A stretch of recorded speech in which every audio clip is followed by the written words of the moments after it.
मानव नेत्र तथा रंग बिरंगा संसार। बच्चों, आज इस पाठ में हम पढ़ेंगे मानव नेत्र के बारे में पढ़ेंगे, उसकी संरचना के बारे में, उसका कार्य क्या है उसके बारे में आज हम पढ़ेंगे। तो मानव नेत्र जो है एक मूल्यवान सुग्राही ज्ञानेंद्रिय है। इससे हम जो है अपना जो भी रंग बिरंगा संसार है वो हमें इसी से दिखाई देता है। जो वस्तुएं हैं या ध्वनि स्वाद वगैरह जो है वो जो हमें अपने से देखने के लिए आंखें हैं, सुनने के लिए कान है, स्वाद के लिए जो है वो जीव है, तो ये भी जो है एक ज्ञानेंद्रिय है। तो ये जो कि हमें एक संसार को देखने योग्य बनाता है। तो ये जो एक कैमरे की तरह कार्य करती है और इसमें जो एक लेंस निकाय होता है जो कि सुग्राही पर्दे, ये हमारा एक लेंस है और जो कि जहाँ से जो है किरण, जब प्रकाश की किरण जाती है और यहाँ पे जो है वो उसका प्रतिबिंब बनता है जिस चीज़ को हमने देखना होता है, तो इसे हम बोलते हैं रेटिना या दृष्टिपटल इसे बोलते हैं। तो रेटिना और दृष्टिपटल से बोलते हैं। ये जो है इसका जो एक गोले का जो आकार है वो हमारा जो है वो 2.3 सेंटीमीटर इसका व्यास है। यहाँ से लेकर यहाँ तक जो इसका व्यास है वो 2.3 सेंटीमीटर हमारी आँख का जो व्यास है। और यहाँ से जो है वो एक पतली सी झिल्ली, ये जिसे हम बोलते हैं कॉर्निया, ये वाला जो बाहर वाला हिस्सा है हम इसको बोलेंगे कॉर्निया बोलेंगे। पतली सी झिल्ली होती है या हम इसको बोलते हैं स्वच्छमंडल भी बोलते हैं इसको। और नेत्र गोलक का जो अग्र वाला भाग जो होता है थोड़ा सा जो है वो उभरा हुआ होता है, पारदर्शी और जो है वो उभरा हुआ होता है। और इसके साथ जो है गोलक के जो है गोलाकार होता है और इसका व्यास लगभग कितना होता है, मैंने बताया था 3, यहाँ से लेकर यहाँ तक जो है वो 2.3 सेंटीमीटर का जो है व्यास होता है।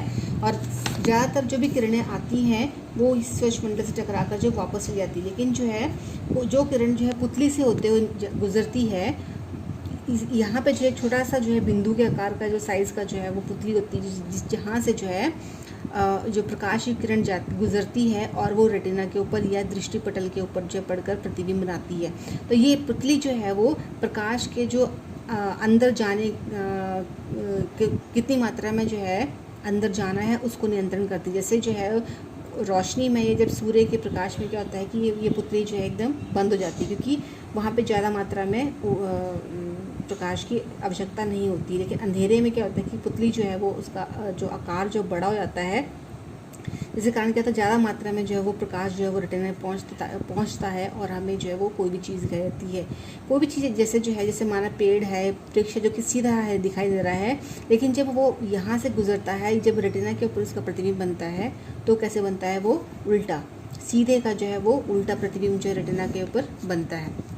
एक जो है हमारा अगला जो है वो एक रेटिना के साथ जो है एक पतली सी झिल्ली और होती है जिसे बोलते हैं रेटिना लेंस। ये वाला हमारा जो है एक लेंस है, पारदर्शी लेंस, जिससे जो है फोकस दूरी को जिस चीज़ को भी हम देखते हैं उसकी फोकस दूरी को समायोजित करके जो है वो दृष्टिपटल के ऊपर उसका प्रतिबिंब बनाने में सहायता करता है। यहाँ पे जो है एक पतली सी झिल्ली और होती है पारदर्शिता जो कि इस लेंस को जो है वो के साथ जो है वो चिपकी हुई होती है।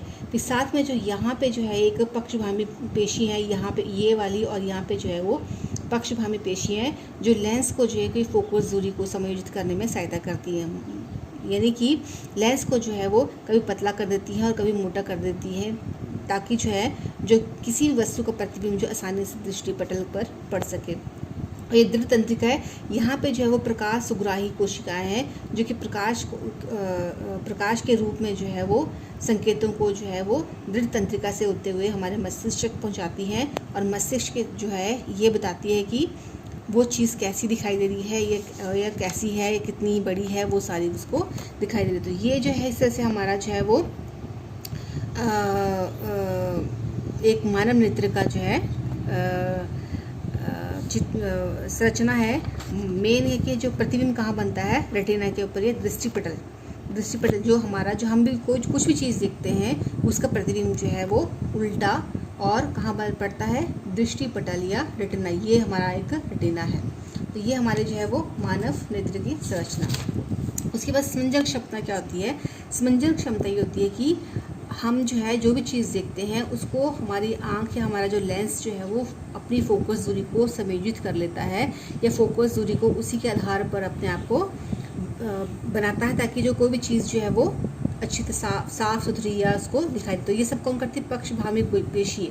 जो पक्षभामी पेशी हैं वो लेंस की जो है, ये पक्षभामी पेशी जो है लेंस को क्या करती हैं? इसको या तो मोटा कर देती हैं या इसको पतला कर देती है, ताकि जो है कोई भी वस्तु आसानी से उसका प्रतिबिंब जो रेटिना के ऊपर पड़ सके। तो इस तरह की जो क्षमता होती है जिससे में जो है फोकस लेंस, जो फोकस दूरी को लेंस जो है वो समायोजित करता है, ताकि जो उसे सुस्पष्ट दिखाई दे या साफ दिखाई दे, तो बोलते हैं स्पंजन क्षमता।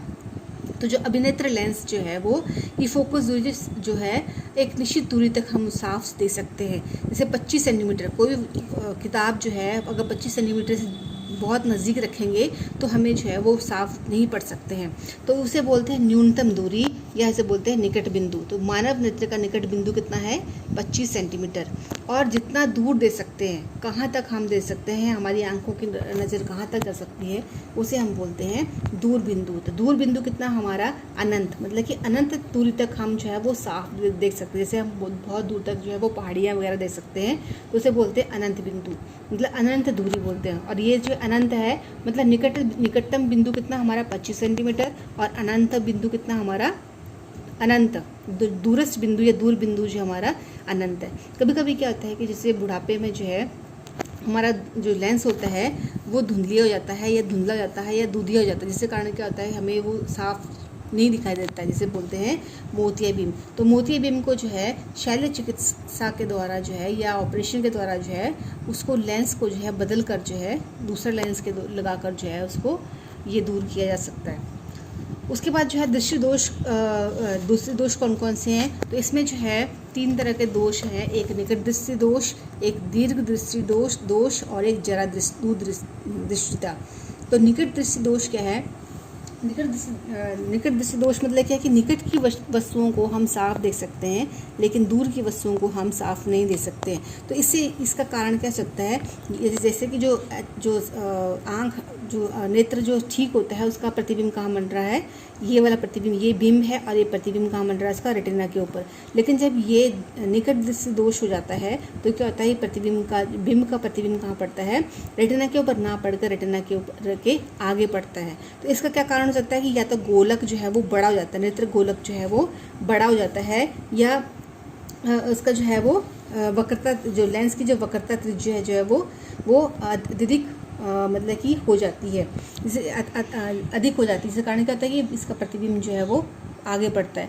तो इसमें क्या होता है कि इसका कौन सा लेंस लगाते हैं हम? इसमें हम जो है अवतल लेंस के द्वारा जो हम इसका निवारण कर सकते हैं। तो अवतल लेंस का चश्मा लगाकर जो है इसको ठीक किया जा सकता है। दूसरा जो है वो दीर्घ दृष्टि दोष जो है, इसमें क्या होता है कि इसका जो है प्रतिबिंब जो है वो, ये बीम है तो ये पीछे पड़ता है, ये हमारा रेटिना है, रेटिना के पीछे पड़ता है। तो इससे कारण क्या हो सकता है कि या तो हमारा नेत्र गोलक जो है वो बड़ा हो सकता है, या इस जो लेंस की जो फोकस है वो अत्यधिक लंबी हो गई हो या बड़ी हो गई हो। तो हम इसका निवारण कैसे कर सकते हैं? इसका निवारण जो हम उत्तल लेंस के द्वारा जो है इसका निवारण हम कर सकते हैं। तो इस तरह से जो है निकट दृष्टि दोष का निवारण हम कर सकते हैं अवतल लेंस के द्वारा, और दीर्घ दृष्टि दोष का निवारण हम कर सकते हैं उत्तल लेंस के द्वारा। अगला जो है वो जरा दूरदृष्टिता, मतलब कि कभी कभी क्या होता है कि मानव नेत्र की जो स्पंजन क्षमता होती है वो घट जाती है, मतलब कि इसमें जो है ना दूर का दे सकते हैं ना हम पास का साफ दे सकते हैं, या तो है वो हिलती हुई को भी वस्तु में हिलती हुई दिखाई देती है। तो इससे क्या होता है कि जो पक्षभामी पेशियाँ जो है धीरे धीरे कमज़ोर हो जाती हैं, जिससे कारण साफ नहीं दिखाई देता है।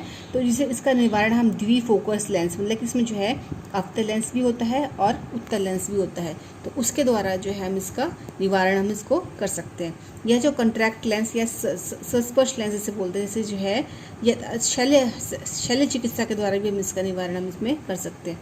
तो ये जो हमारा जो है वो लेंस के बारे में हमने पढ़ा। इसमें जो है वो नेत्र का स्पंदन क्षमता से क्या अभिप्राय है आपको पता चल गया होगा वहाँ पे कि नेत्र जो है वो अपने आप को जो है वो फोकस दूरी को समायोजित करने की क्षमता उसको जो है स्पंदन क्षमता कहलाती है। और इसके बाद जो है वो तीसरा क्वेश्चन जो है वो जो दूर बिंदु कितनी है? अनंत है। और निकट बिंदु कितना हमारा 25 सेंटीमीटर है। और इसका मतलब विद्यार्थी अगर बहुत दूर बैठा हो तो उसे साफ नहीं दिखाई दे रहा, इसका मतलब कि उसको कौन सा है? उसका जो है वो निकट दृष्टि दोष का है, और इसका निवारण हम कर सकते हैं अवतल दर्पण के द्वारा। तो ये जो है आज के लिए इतना आपने पढ़ना है और ये क्वेश्चंस कर लेने हैं।